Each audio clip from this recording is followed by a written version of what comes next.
India there is no law restricting the candidates from contesting one Lok Sabha election from 3 constituencies. कहा जा रहा है कि अपने इंडिया में ऐसा कोई लॉ नहीं है जो किसी भी कैंडिडेट को 3 जो कॉन्स्टिट्यूएंसीज हैं वहाँ से इलेक्शन लड़ने से रोक सकें। ठीक है, तो एक तो ये स्टेटमेंट हो गया। दूसरा क्या है?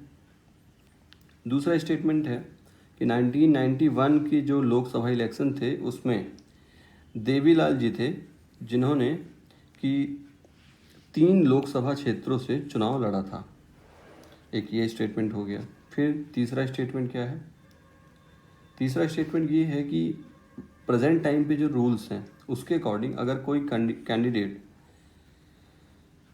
बहुत सारी कॉन्स्टिट्यूएंसीज से चुनाव लड़ता है तो वो जिस पार्टी से बिलोंग करता है उसको जो बाद में बाई इलेक्शन होंगे उसका खर्चा देना पड़ेगा। सॉरी, क्या बोला जा रहा है कि कोई कैंडिडेट है, मान लीजिए कि हम बात कर रहे हैं मोदी जी की, तो मोदी जी ने गुजरात से भी इलेक्शन लड़ा और यहाँ यूपी से भी लड़ा। अब यूपी वाला जीत गए, इसको भी जीत गए, लेकिन अब वो तो एक ही सीट से कैंडिडेट हो सकते हैं। तो उन्होंने कहा कि ठीक है, अब यूपी से कैंडिडेट बनेंगे। तो अब गुजरात में वो सीट क्या हो जाएगी? खाली हो जाएगी। तो वहाँ क्या होगा? वहाँ दोबारा से इलेक्शन कराने होंगे, बाई इलेक्शन होगा। तो कहा जा रहा है कि इसके लिए जो दोबारा कराए जाएंगे उसका जो खर्चा होगा वो कौन बियर करेगा? वो पार्टी, जिस पार्टी से वो कैंडिडेट बिलोंग करता है। तो बात ये है कि ऐसा रूल नहीं है कि पार्टी को वो जो एक्सपेंडिचर हो वो बियर करना पड़े, बल्कि ऐसा है कि हर कैंडिडेट को कुछ अमाउंट और अपना जो भी उसने उस कॉन्स्टिट्यूएंसी में इलेक्शन में खर्च किया उन सब का हिसाब देना होता है हर कॉन्स्टिट्यूएंसी में। इसमें भी देना होगा, इसमें भी देना होगा। और जो फर्स्ट स्टेटमेंट था कि इंडिया में ऐसा कोई लॉ नहीं है कि वो कितनी भी 3 कॉन्स्टिट्यूएंसी से लड़ सके, तो ऐसा है कि लॉ तो इसमें बन चुका है अब।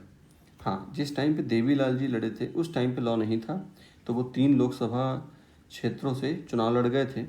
लेकिन प्रेजेंट टाइम में मैक्सिमम लिमिट 2 की है, यानी कोई कैंडिडेट 2 लोकसभा क्षेत्र से चुनाव लड़ सकता है। तो इसके लिए रिप्रेजेंटेशन ऑफ पीपल एक्ट 1951 में बनाया गया, जिसमें कि सेक्शन 33 में ये बात आती है कि कोई भी जो कैंडिडेट है वो मैक्सिमम 2 कॉन्स्टिट्यूएंसीज से इलेक्शन लड़ सकता है। तो ये जो है ये 1996 में इसमें अमेंडमेंट किया गया था, पहले नहीं था। लेकिन ये किस सेक्शन में आता है? सेक्शन 33 में आता है। और जो हमने अभी आपको बात बताई कि उसको अलग अलग कॉन्स्टिट्यूएंसीज़ में अपना डिटेल सारा देना होगा और वहाँ पे जो डिपॉजिट मनी करनी होगी वो करना पड़ेगा। तो ये किस में दिया हुआ है? सेक्शन 77 में दिया हुआ है। इसमें दिया हुआ है कि loss separate return of election expenses for every election. Her election में जब जितनी बार इलेक्शन होगा तो वहाँ पास क्या करना पड़ेगा? एक सेपरेट रिटर्न फाइल करना होगा। तो कहने का मतलब ये सरल भाषा में कि जो हमारा रिप्रेजेंटेशन ऑफ पीपल एक्ट है तो उसमें इसके लिए जो कानून है वो सेक्शन 33 में है और इसके लिए जो कानून है वो सेक्शन 77 में है। और ये वाला जो फैक्ट है ये सही है। तो इस तरीके से इसका आंसर हो जाएगा 2 ओनली। सेकेंड स्टेटमेंट केवल सही है। तो ये था क्वेश्चन नंबर 10। क्वेश्चन नंबर 9 नहीं 10 हो गया, ठीक है।